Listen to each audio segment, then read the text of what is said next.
you're in a situation where you find that you look at this, not necessarily tribal or regional. I have said that.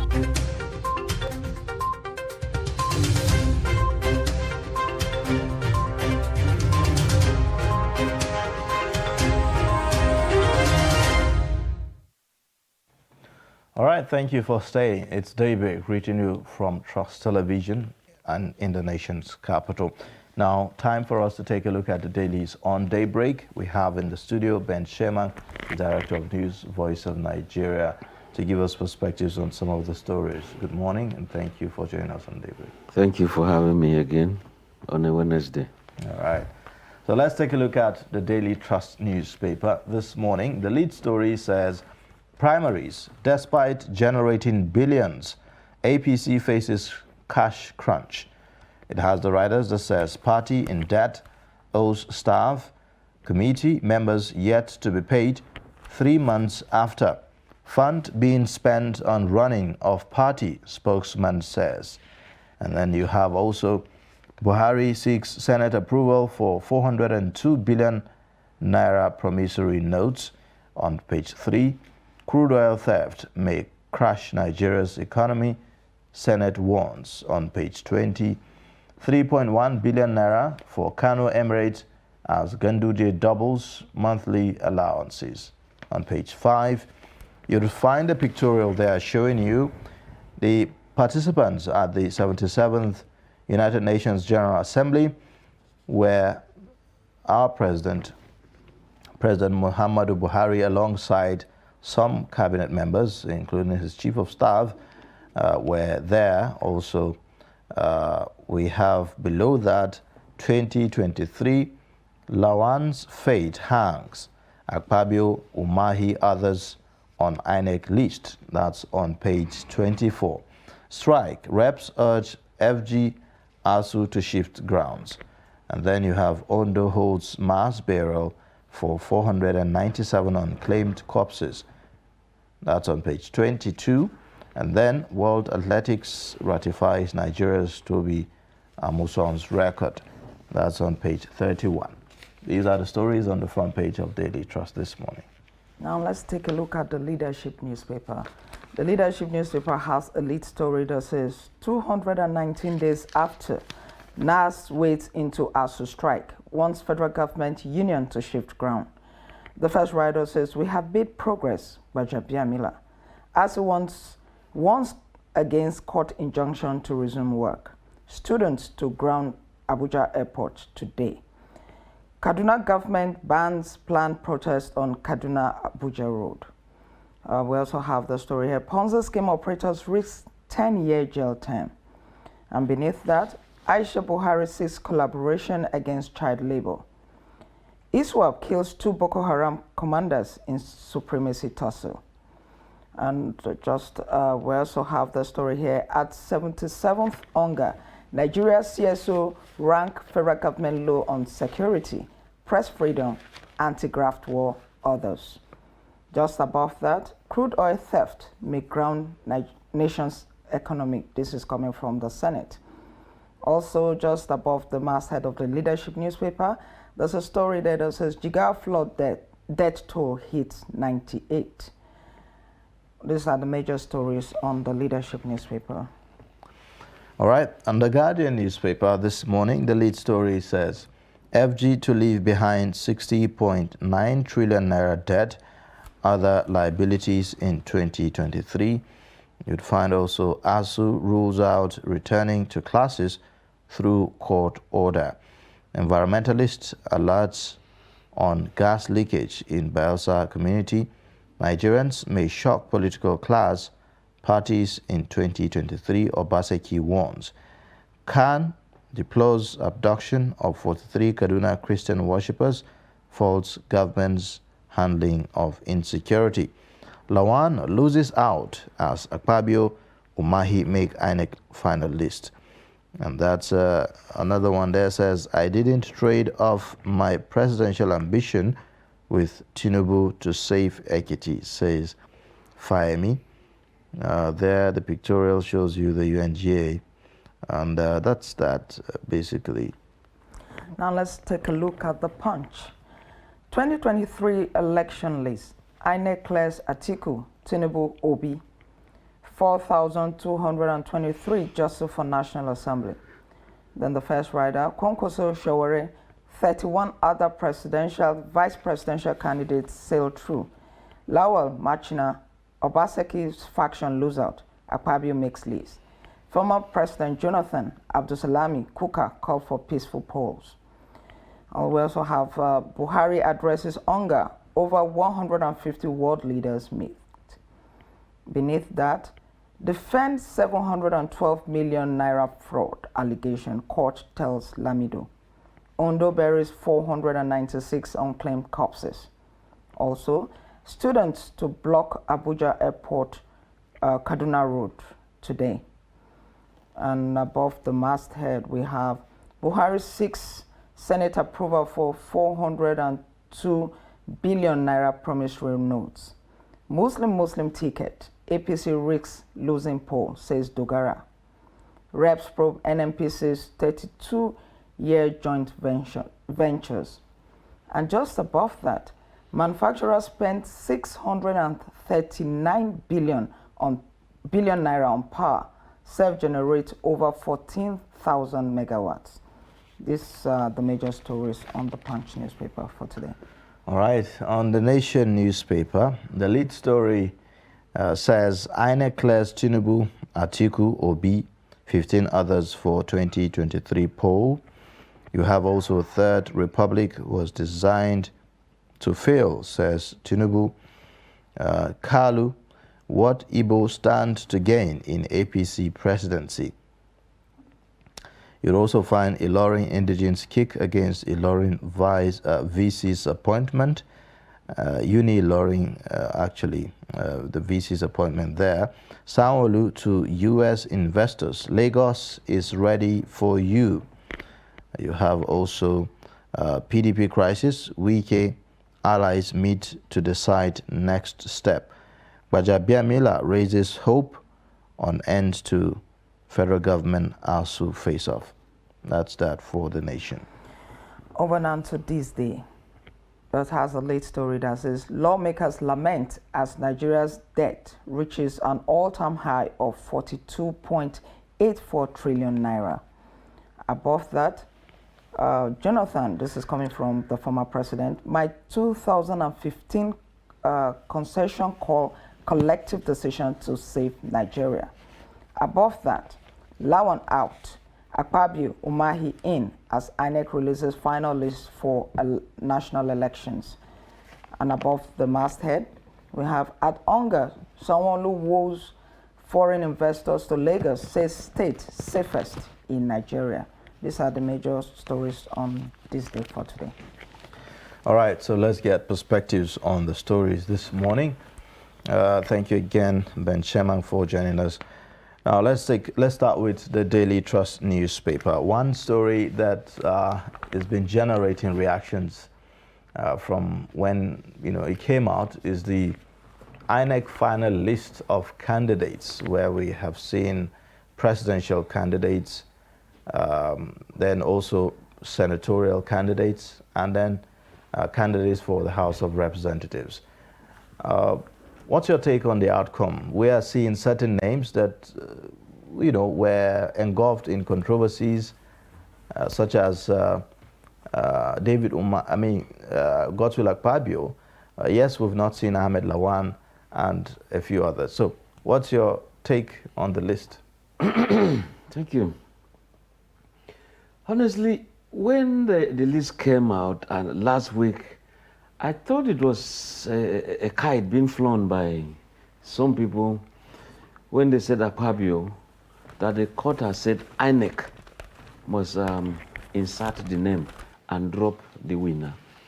I was taken aback, bearing in mind that the most recently retired REC commissioner there, Mike Ingini, he said, as the umpire, head of the Electoral Commission there in Akwa Ibom, the law says if there is any party primary, INEC must send a representative to ensure that everything is done in order. So the faction that INEC sent a representative was not that of Akpabio. And he said it was wrong for anybody to say Akpabio won. Now we are seeing Akpabio has made the list. Quite a lot of legal treasures will be coming on board, you know. And again, he also... Does INEC, you know, the issue now is that, so perhaps the party submitted Godswill Akpabio's name instead of the person whose primary was monitored. Is INEC now helpless to, you know, decide who gets to be on the list? Because, I mean, we've seen that, yes, they were in that other primaries, but on the part of Akpabio, they were not there. And they are just taking the name simply because the party submitted the name, or is it because of the court not order? Just simply, but they said they are an agency that must obey the law. And if a court so ruled that, look, you have to put Akpabio's name, they felt they should obey the court.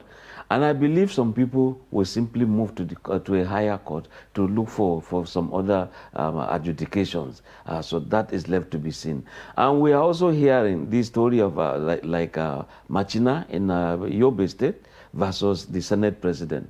The Senate president was busy pursuing his presidential ambitions, just like Akpabio was also doing.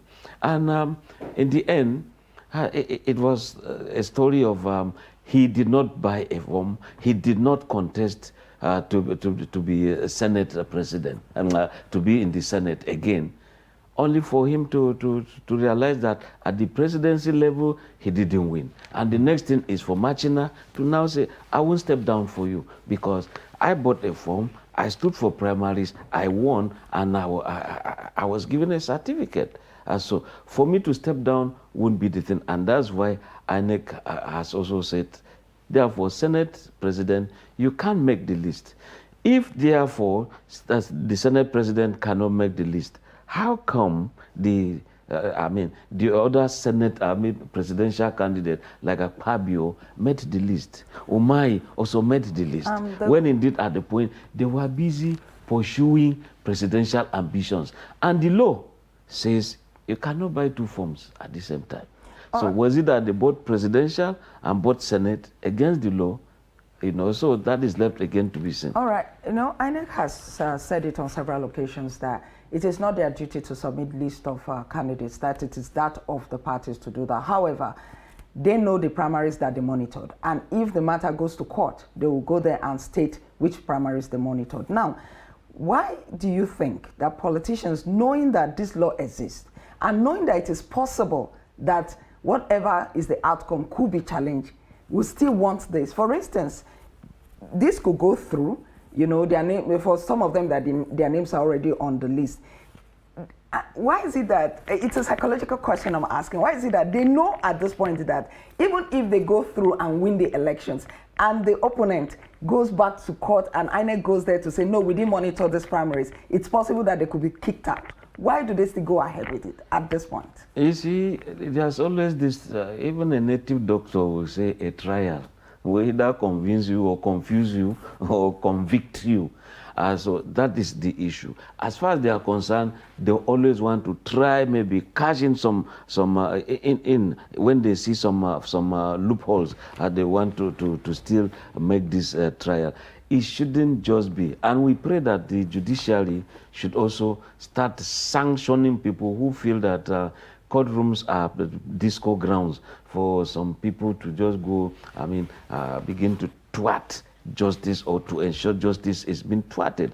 And again, what are really big sanctions when it comes to financial issues for wasting the court's time, so that there are other big issues that should be handled? You knew ab initio you took the wrong way, but you are insisting that the judiciary should be used to thwart justice to your side. I think that in any case, some of them probably feel that they have succeeded in the past where it went in their favor. But again, does this raise issues of the weaknesses in the Electoral Act, despite how commendable it is. The fact that a lot of CSOs have said that, well, we have a very brilliant electoral law. But here, clearly we are seeing that politicians are now, I would say, bypassing, or should I say, maneuvering their way, as regards this issue of having 2 tickets at the same time. So we have seen that they have decided that there's a strategy. You use someone else that serves more like a placeholder, or someone that just goes in there and sit in for you, buy the ticket for the person perhaps, and then if the other one doesn't turn out in your favor, you go and then the person will withdraw, and then you get to replace the person, and all that. But the law, as beautiful as it is right now, it didn't say that if you lose in one primary election in the same season, you cannot contest in another primary election, even though it's within the same season. The law didn't say that. So it appears that some of those people who have taken this path and are smart enough to use other people have maneuvered their way and have played safe. So is that a problem with the electoral law? Yeah, it is, but bearing in mind that, when you look at where there are lacunas, like Smart Ademi is already shouting out very loud. He said, look, the next amendment, let it be enshrined that no same-faith should be featured as a president and a vice presidential candidate. That should be enshrined to avoid this kind of a thing. Muslim, Christian ticket, or same-sex faith ticket. So yes, there are loopholes, and when you listen to Festus Okoye, in most cases you will say, look, INEC is a law-abiding agency. If people went to court and the court rules this way, they cannot say no. They'll just implement it. It's left for an injured party who indeed will feel, I have to go to court to seek for redress. Where is it the Latin maxim they say, ubi jus, ubi meridium? Where there is, if you feel injured, you look for a redress, a kind of. So if the law, there is a lacuna, there are some gaps, and some people are cashing in because of those loopholes, I think it is also the duty of the legislature to look at these areas and ensure that a cleaner law is brought to bear. And as the elections are also coming on board, we therefore expect that maybe many of these cases will be on even when elections have been won, declared, people sworn in. You still see that elections will be upturned because of these loopholes. Well, one of the reasons the budget for elections in Nigeria is so huge. Mr. Festus Okoye said last time when he was mentioning the things that INEC spends money on, he said that one of the things is the fact that they have to send lawyers, representatives to court for some of these issues that are going to come up later. Now, some of these issues, the candidate knows from the onset that, look, I'm entering into very dangerous grounds and it's possible it could go the other way. Is there no way they can sanction these politicians for wasting the resources that the country does not even have? Absolutely. See, if it is also not enshrined that these are the penalties for someone who wastes the time of the court, of course the judge is helpless.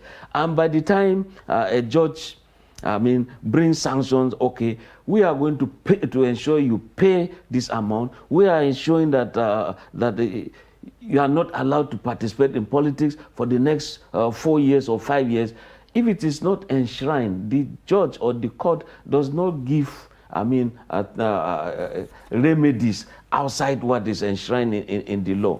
And that is why, like we've said, people are cashing into some of these loopholes.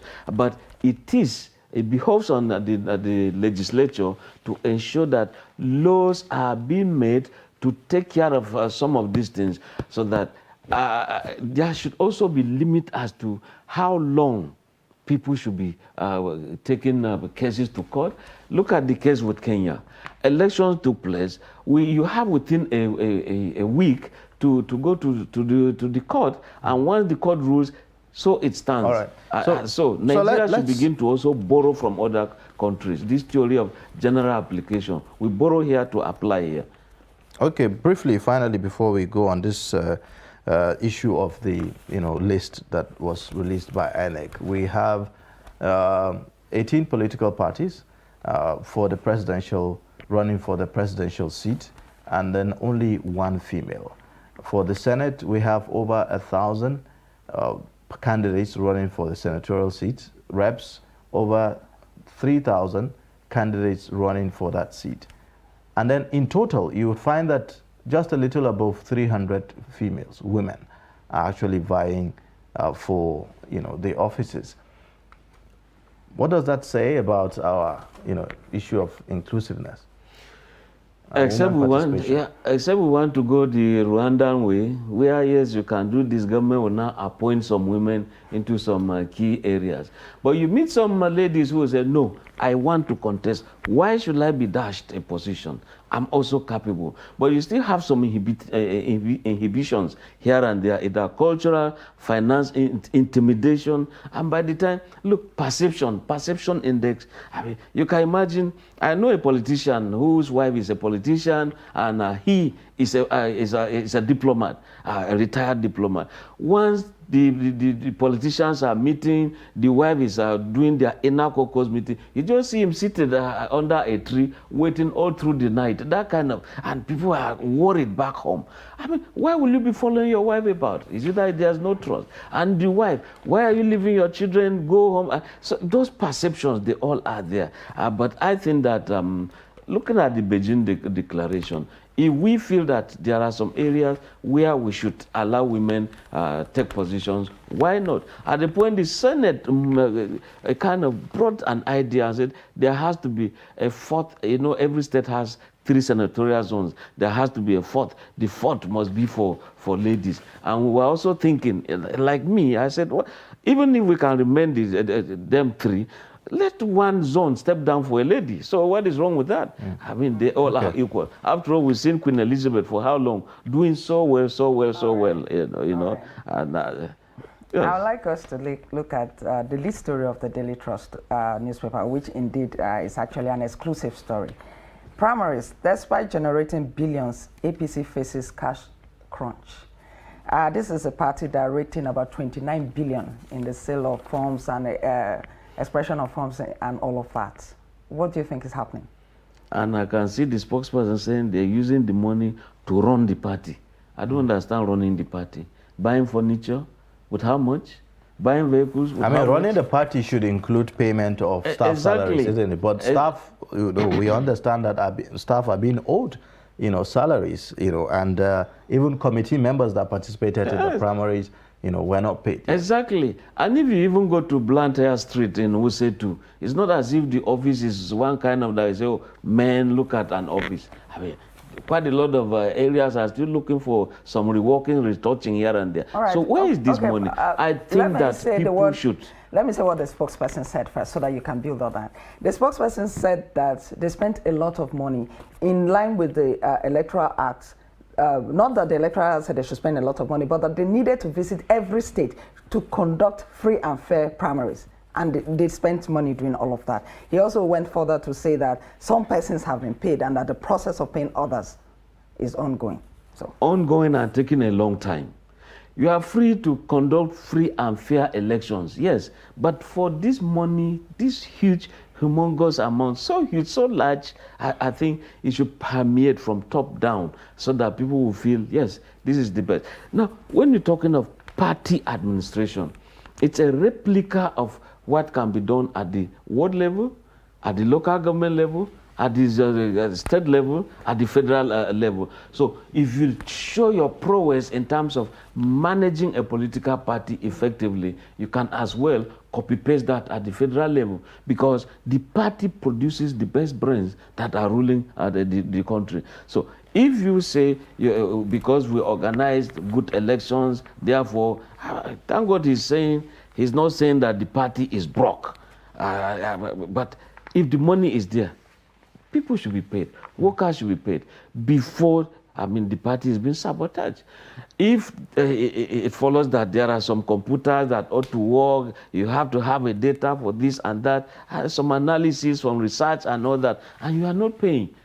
You want to go into a contest and you are running short of funds. I think it shouldn't be. The story even went further to say that some persons who contested for the chairmanship of the party, the one that produced Abdullahi Adamu, you know, the president at that time directed that their money should be refunded. Those persons the money has not yet been given back to them. Do you think that could affect the party going into an election? Well, it all depends on what we call behind the headlines of the news. What are what firework is going behind the scene? They say, oh boy, don't collect this money. If you collect it, this is going to affect the chances of the party. For that reason, leave your money there as a guarantee. By the time we win, this is going to be your post. Because when you're talking of sharing... One of the aspirants in that chairmanship election spoke in this story, and he said that he's concerned about the situation. He wants his money. Well, he went into a contest that the president simply said, okay, refund their money, is not a law. It's not written by, in their own constitution. And probably, yes, as leader of the party, he has expressed a very big executive opinion as a member of the party. But is that the consensus of the national working body, the executive, the entire party structure? Also, the president is one man in this directive. Also, after all, if you look at it, even when we have executive bills, local government independence, financially, autonomy, then you're talking of state assembly, talking of judiciary, the president, in fact, state governors even went to court and made sure they defeated the president, who indeed wants the best for the masses of this country. If they say give local government their money, let them simply govern their territory. What's wrong with that? When they say give state assemblies their money, so that we can checkmate who is doing what, executive, legislative oversight. Let us see what is happening. But you went to court and defeated the president, you hit in the chest, members of the same party and opposition, you all connive, went and defeated the president. Is it a happy moment? When indeed the masses, that money would have been used to settle quite a lot of things, this insecurity, engage the youth in agri, engage them in all sorts of things. Today, you just look at it. Right. All right. So, sorry to cut you there, but we have to look at other stories. This morning, we also have another story there on Guardian newspaper that talks about ASU. It says ASU rules out returning to classes through court order.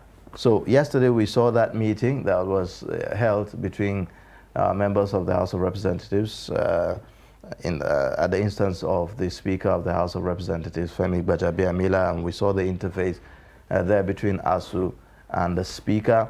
Part of what we discussed is, how both parties should consider out-of-court, settlement for the issue. Because, for instance, the ASU president was, I won't say threatening, but he was giving a caution that if the federal government forces ASU to go back to the classroom through court order, what would be the implication of that? Given an instance of where you force a medical doctor to treat a patient, and the psychological or emotional baggage that will come with that, and the implication that is going to have and all that. What's your take?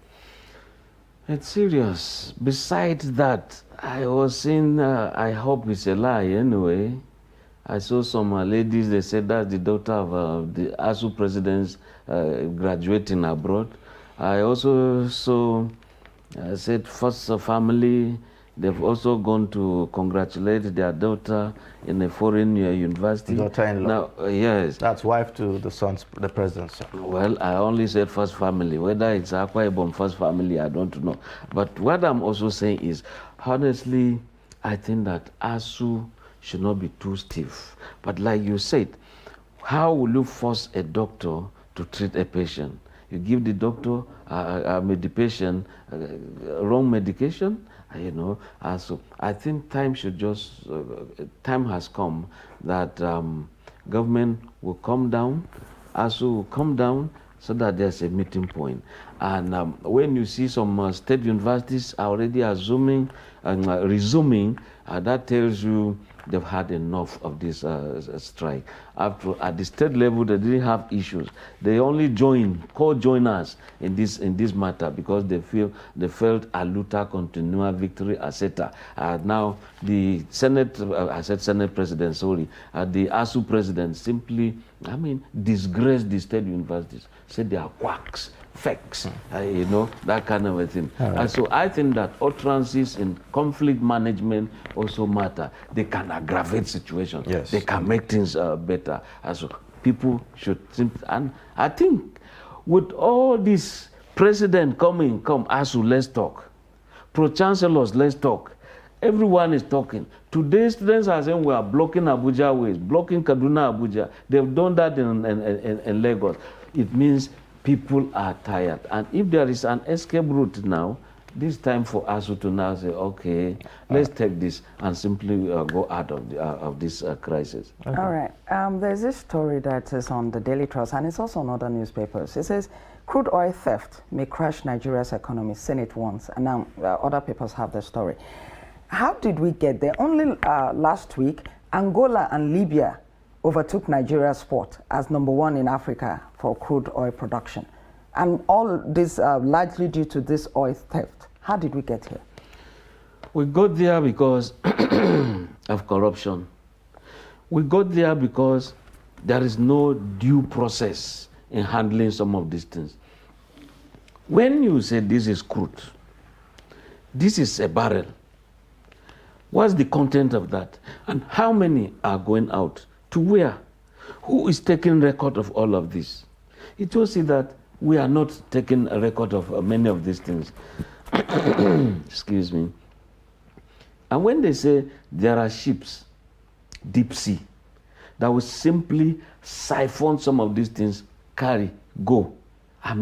It is a lot of things that are inimical, that are dangerous to the Nigerian economy.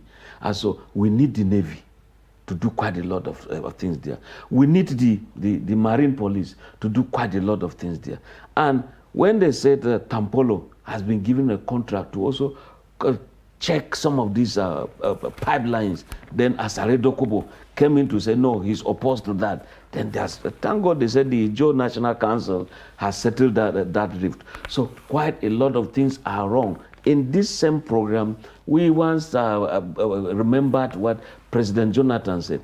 If Blood Diamond caused war in Liberia and Sierra Leone, and they were busy chopping off Nigerian wrists, here they say long sleeve, here they say short sleeve, because of Blood Diamond, why don't we categorize crude oil as also blood crude oil? When you take crude oil, globally, when you see a ship coming to supply crude oil, we should begin to trace where is it from? Was it received legally? Are there papers backing some of these things? If you have goods coming to Nigeria, point of import, point of export, of delivery, you have some of these documents to take care of that. What is wrong in handling that thing when it comes to crude oil? All right. And when people rush to just sell petrol, what about other products that are inside the crude oil? All right, so briefly, just before we leave, I'd like for you to comment on the UNGA, United Nations General Assembly, the 77th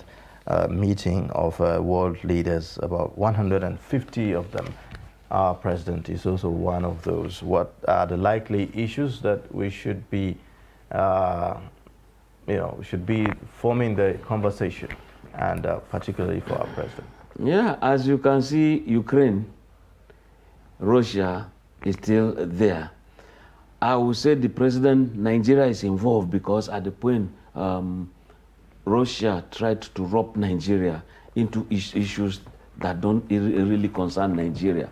I will also say that we should look at environment. What can the world leaders actually do? Because it looks like the Russia-Ukraine war is beyond what the United Nations can handle. Even the United Nations Security Council appears to be helpless in that regard. We've seen several meetings and they couldn't, actually take a decision on what to actually do. Instead, it has been more of a appeal, to both parties? Yeah, I think the appeal at this point is better.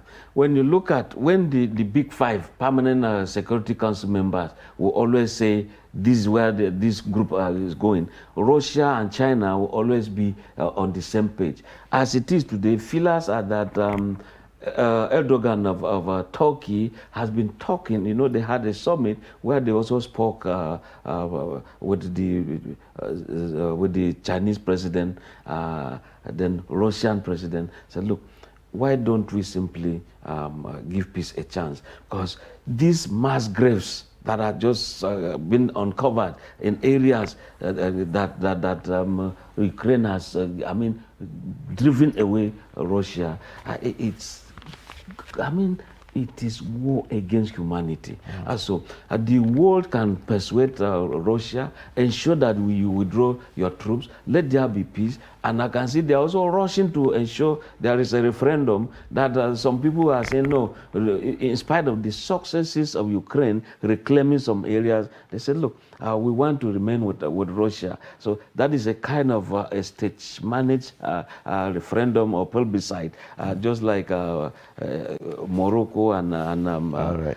yes. So I think that the persuasion thing will be better. Okay. Nigeria demand for environment, and let the world also assist. And Ebola is also coming again. Okay. See Uganda, see monkeypox. Right. I think Nigeria should look at some of those things and ensure too that we still fight to remain a member. All right, thank you so much, member of the Security Council. It's been quite, there's been quite a lot to chew this morning on the Daybreak Show. Unfortunately, because of time, we have to leave. It's time for us to take a short breather, and then when we return, the Daybreak Show continues. Our guest reviewer, Ben Chemang, he is the Director of News, Voice of Nigeria. Thank you so much for coming again. My pleasure. Thank you. All right, please stay with us. But in a situation where you find that look at the Not necessarily tribal or regional. But I have said that